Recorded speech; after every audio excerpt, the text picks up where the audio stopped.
Many people who are recovering from COVID-19 would like to get vaccinated, but aren't sure when the right time is. Channel 5's Judy Gonzalez takes a closer look at what scientists and doctors at DHR Health Institute in Research and Development are finding out.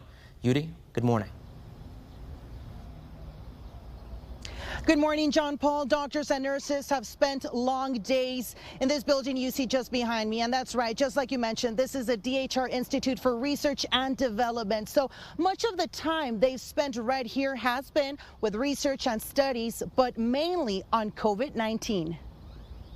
For a little over a year now, doctors and nurses have worked tirelessly as they try to answer as many questions as possible for the public. First on the coronavirus in general, and now the various strains that have emerged. In these labs, research is also being done on antibodies. The antibodies that you have are protective.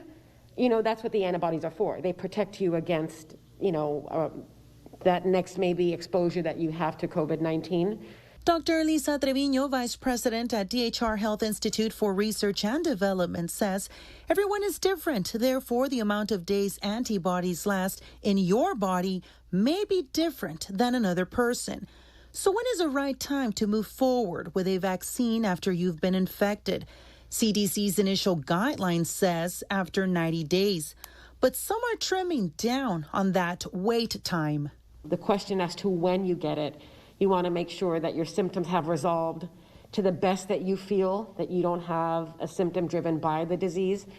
Receive your vaccine, talk to your primary care physician, see if they feel it's about that time. If you have a negative PCR nasal swab test that's negative for COVID, you can proceed with getting the COVID-19 vaccine. But the 90 days is what, again, the CDC had initially set out. She says as research continues and more updates are released, it can trigger uncertainty. I think it's really understandable that there's a lot of confusion in the community right now with when do I get the vaccine?